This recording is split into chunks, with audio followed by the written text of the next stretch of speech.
Our next presenter is Philippe Ailleris. He is currently with the European Space Agency as a project controller. It should be noted, though, that this presentation is undertaken as a personal work, not necessarily endorsed as research activity by ESA. Also, he's a board member of, as stated, UFOData, but we'll just say UAP data, and is a project that advocates to utilize a large network of automated surveillance stations with sophisticated sensors to monitor the skies 24/7, looking for aerial anomalies. In 2009, Philippe also founded the UAP Observations Reporting Scheme project that collects UAP reports from the astronomical community.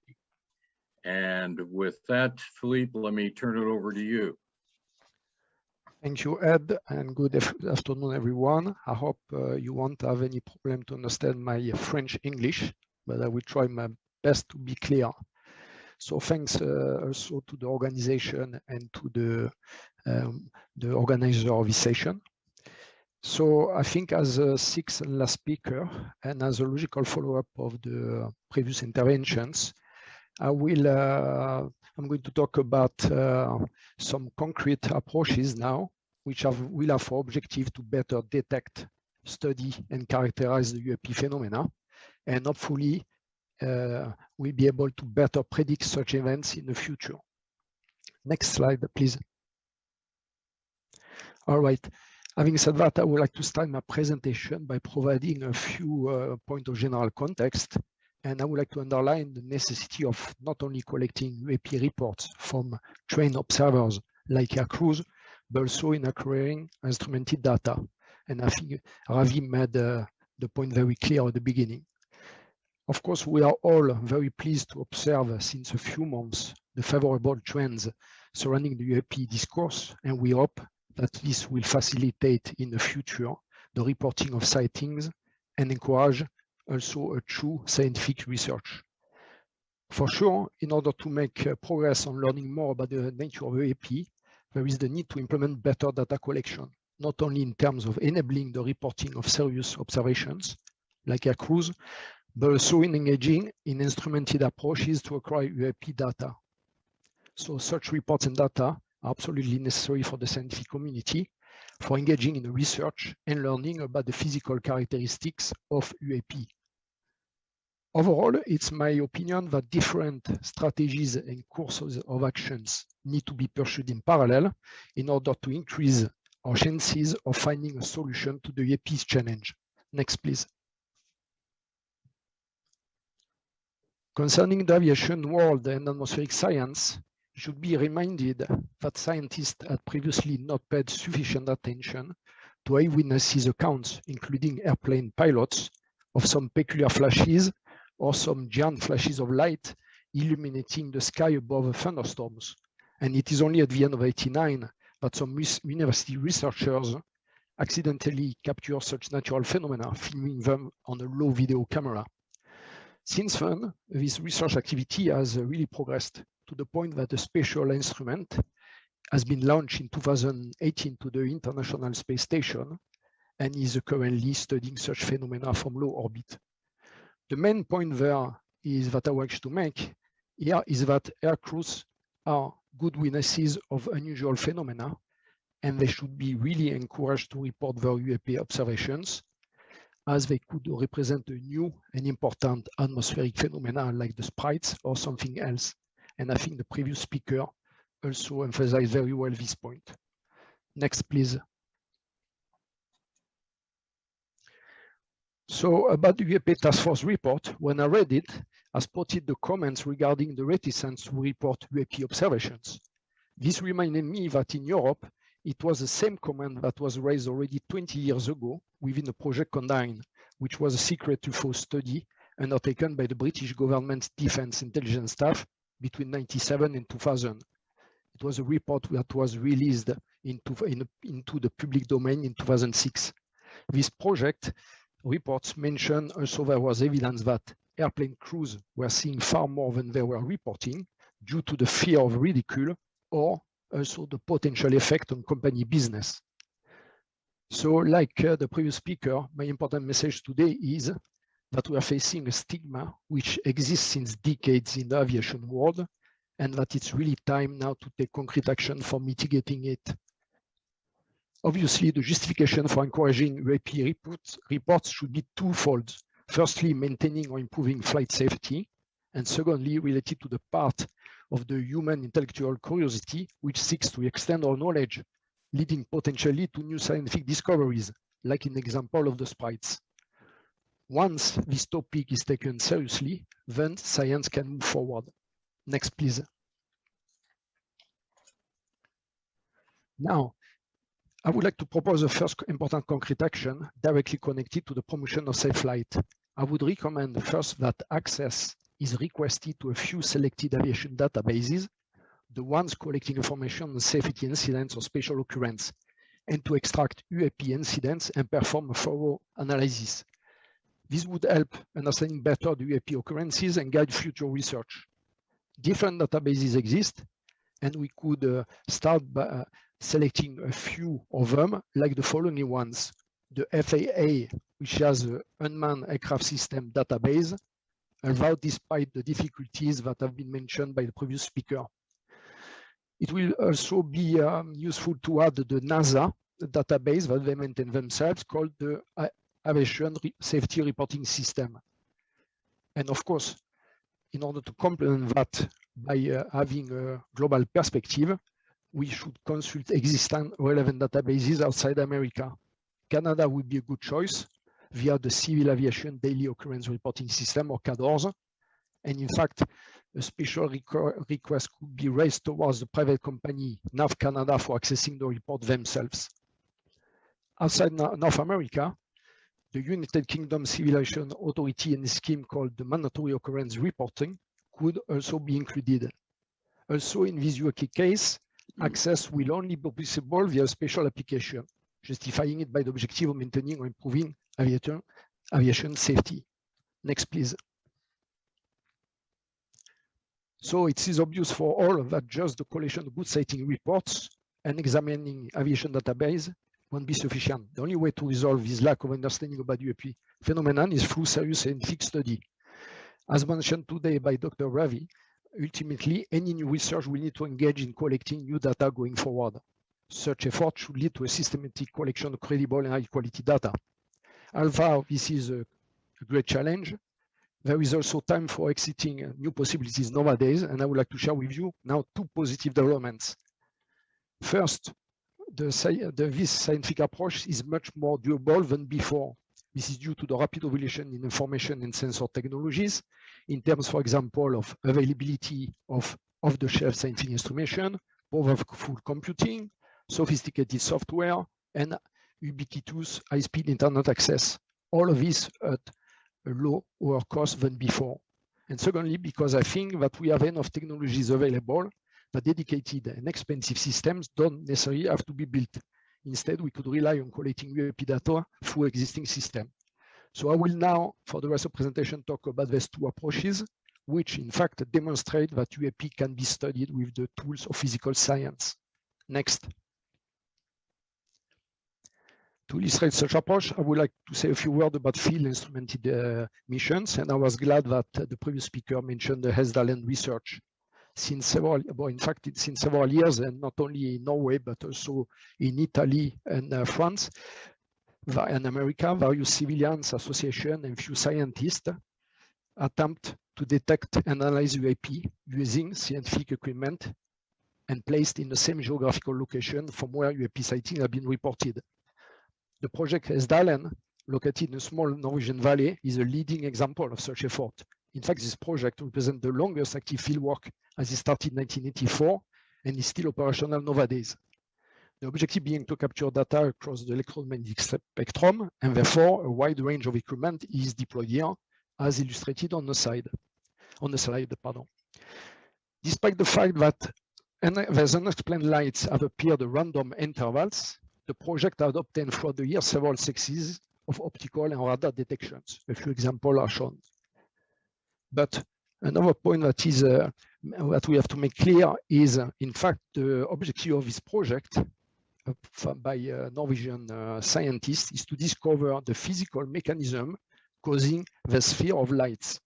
And the few Norwegian researchers think that such knowledge, for example, could open the way to breakthrough technologies for lighting applications or energy sources.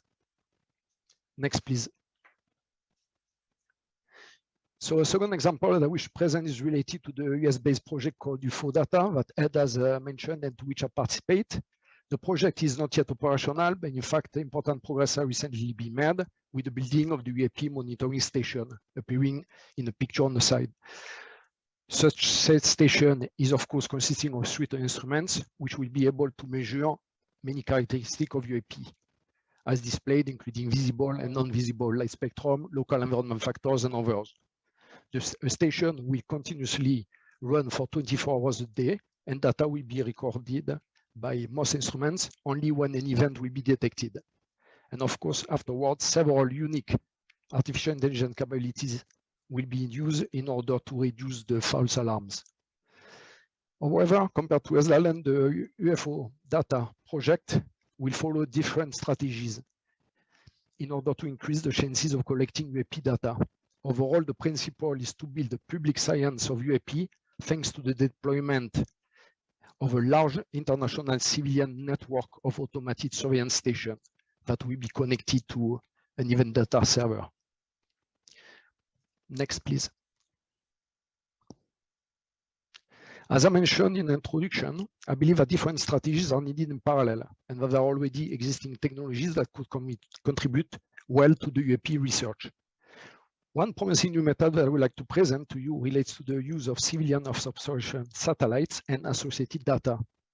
After all, the single site where we can learn the most about our planet is nowhere on Earth but high above it. The satellite images that are acquired on a continuous basis are powerful scientific tools to increase our knowledge of the environment. So one possibility is to use the civilians and governmental free open satellite data to mine for UFO data.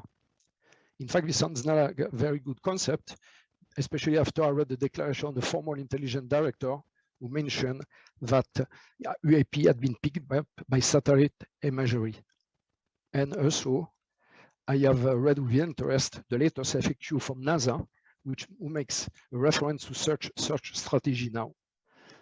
So next part of the presentation, I will explain why I think this represents a potential promising research method for detecting and collecting hard scientific data, but what could be a potential application, and also some first ideas for databases extraction strategies. Next, please. So in order to realize the potential importance of satellite technology for UAP research, let me briefly recall the main advantage of the Earth observation satellites. In this case, I use the example of the 2 European Sentinel-2 high-resolution optical imager satellites, which are currently in orbit. So the satellite capture regularly on a regular basis the data. Second, they have an excellent precision, like up to a few meter resolutions. Third, they cover a very wide geographical zone, including areas very difficult to reach in several environments, and on a continuous basis. The archives of the satellites are kept, and mainly in order to see the environmental trends over a long time. And like in this case of this European satellite, part of the Copernicus program, the satellite data access are free. So next, please. So in parallel of these unique abilities of and benefits of Earth observation satellites, should be mentioned that during the past years, technology and satellite companies offering to scientists have increased dramatically, and the trend is going faster. The world observation data is rapidly changing due to 2 factors. On one hand, there's a huge increase of number of Earth observation satellites launched into orbit, and obviously this results in a massive increase of data collected. And on the other hand, also, there are many different actors that are entering the market with many new ideas to build and put in orbit full constellation of satellites with the objective to cover an image constantly and every day across the planet. So on the other hand, in parallel of this huge increase of Earth observation data, there is a very rapid advance in the field of artificial intelligence, with now unprecedented capacities to retrieve and analyze all this collected data. So I think combining all the two together, I think this overall create an unprecedented opportunity for examining Earth observation satellite data to search for aerial anomalies, UAP, or unusual signatures. Next, please. So in order to illustrate first this concept and the potential application, I will show you first some example of optical pictures taken by the Sentinel-2 Copernicus satellites. As you can see on the screen, the main point is that flying objects like airplanes can easily be observed on pictures, as the satellites are even at an altitude of 780 kilometers, and the instrument is covering a wide swath of 290 kilometers wide. And so the shape of the object, in that case the plane, is quite clear on the images. Next, please. The rainbow image is a composite product, in fact, combining three spectral bands of the satellite, which allows reconstructing a red, green, blue false colored image. As I explained on this slide, this is in fact a single airplane, as the scaled color patterns for the moving airplane and the contrail is due, in fact, to the physical distance between the filters aboard the satellite. Next, please. The interesting thing, according to me, is that knowing the fixed attitude of the satellite and the physical distance between the different sensors on the instrument aboard the satellite allows to retrieve some relevant important parameters, like, for example, the size of the plane, which can be calculated in relation to the number of pixels on the image. The velocity and the altitude of the plane can also be derived via calculation. So to me, it seems that this could represent a potential application for UAP research, as some new specific algorithm could be built for the detection of flying phenomena in satellite optical databases and for the extraction of potential area anomalies by applying some threshold on such parameters. For example, we could detect phenomena related to the observables that have been mentioned in the previous presentation in relation to peculiar shapes, observable structures, aspect ratios of the flying phenomena, or pictures at abnormal altitudes or reflecting some abnormal velocity. So to make the link to the aviation databases, we could even think perhaps using satellites data to first detect and characterize UAP that have had near misses with aircrafts. And even at the end, all what we have are optical photos, not spectral or any other data. This would already be a step forward, according to me. Next, please. So obviously, there will be the need to refine the algorithm searches in order to reduce the time to sift through huge Earth observation archives. I list now on this slide some first ideas that I had about spatial and time-based analysis methods that could be applied, and some logical ones, of course. And depending on how feasible and time-consuming such extracting algorithm could be, and applying artificial techniques like machine learning on them, we could, for example, going through some satellite optical archives and attempt to detect, as I said before, anomalies via threshold on some observables, or we could try to retrieve data from the same date and location of specific credible UAP event, like AIRCREWS sighting. This could be even an aviation report or a sighting that has been identified in one of the archives of the serious ufological associations reporting systems. Or perhaps we could even systematically retrieve data for the same geographical area over a long stretch of time, like the Hesdalen in Norway, or any location where there's suddenly an increase of UAP activity, like around the east and west coast of America. So, last perhaps a good idea is we could target location and period during special events, maybe like during a special deployment of military forces or training exercises, because apparently UAP activity seemed to increase during this period. 2 minutes. Next, please. So in fact, we have reached the end of my presentation, and rather than summarizing what I just told you, I think I would rather bring forward those 3 complementary points. So for sure, the UAP is an enduring mystery that has been going on for even over 70 years at least, and it has relevance, as we see today, to the aviation, the military, and a lot of citizens. So I think that today we have, and compared to the past decades, we have the technological capability to study it, and we have the opportunity to make progress. And at this moment, as the last point, is the UAP subject is gaining legitimacy, and the stigma is being reduced. But now it's really the evolutionary responsibility of the scientific and professional community to engage in this research opportunity. Such research which is difficult, requires proper funding and proper course of actions and strategies. Thank you. This will conclude my presentation. Thank you. And in case of any question, I'll be happy to hear. And I hope everybody understood me. Thank you. Philippe, thank you. And most engaging, and your points spoken quite well. Definitely in comparison with my ability to speak French under the same set of topics. And I'm sure many share in that sentiment. So again, my sincere congratulations on that and appreciation. Now, let me start off with question and answers for Philippe. Please go ahead.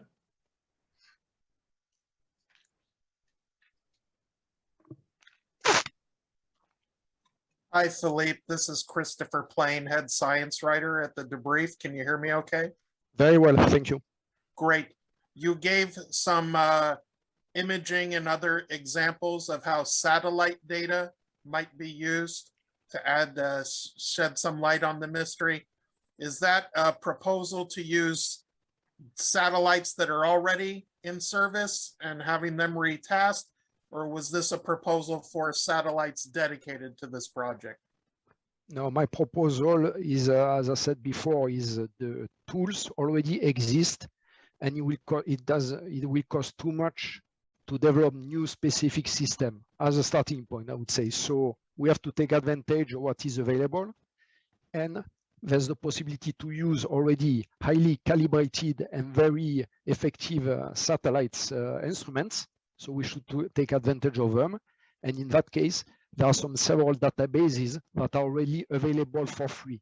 Of course, we can also contact specific satellite private companies who also have archives in order they would help, but then we'll need to pay them.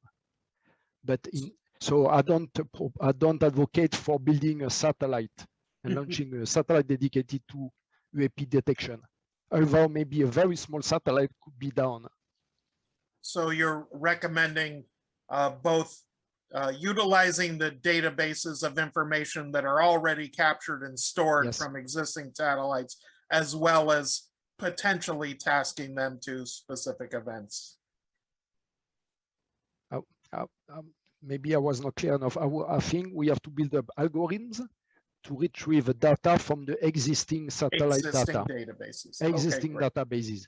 Now, because the next step is much more expensive, and you will need much more expertise and technical abilities, time and money. Great. Thank you, sir. Thank you. Hi, Philippe. Hi. Hello? Hello. Yeah, I hear okay. you. Okay, great. Really fascinating talk. Thank you. I was curious about the Sentinel-2 ESA satellite and what specifically is kind of the technical reason for the satellite doing these Earth observation images from 3 different spectral bands over time, over the course of its orbit. I'm curious to know just why it's already doing that. The Sentinel-2, and with the optical instrumentation, was devoted to the analysis of the vegetation, in fact, especially for helping crops and to how do you say that, to understand the situation, the health status of the crops. So it's for agricultural reasons on the ground, because they can detect through the different instruments how dry is the ground, if you need to water, and if you what is the health status, if you need to put more products in order to make it to improve the crops production. So it was mostly for this kind of the nature of this agriculture and for feeding people basically at the end of the day. Yeah, increase the capacity. So with the airplane and the contrail, is the fact that this is like a very white, bright object that's reflecting the entirety the reason that it's producing this effect? Alors, if I may compare, in the past, we had these spy satellites or these defense satellites, and they were taking just pictures above specific points, a specific time. Now the satellites are evolving in a kind of following a carpet mode picture. They acquire continuously picture across this swath. So you have a huge amount of data. And of course, when they pass across areas, they will take a picture of anything that is in between. So my idea is, I mean, we could use this opportunity to try to progress in the field. Of course, the satellite is not dedicated to this kind of survey, but the advantage is they are there. You don't need to develop an instrumentation, and the data normally is available. What needs to be done is the building up of the specific algorithms and retrieving the data and analysis. Understood. Thank you. Thank you, Matthew. All right, Philippe, that will finish up our time allotted for the individual speaker Q&A. And I want to thank you again. And we're going to go on to quote unquote unscheduled element to our panel. And give everybody a little bit of a background beforehand. And that is, as we've heard from all the excellent presenters, if you will, for a bit of a tawdry explanation on my part, is a simile is each one is looking at this environment of UAP through their specific wavelength in the spectrum. And when we had planning meetings relative to this special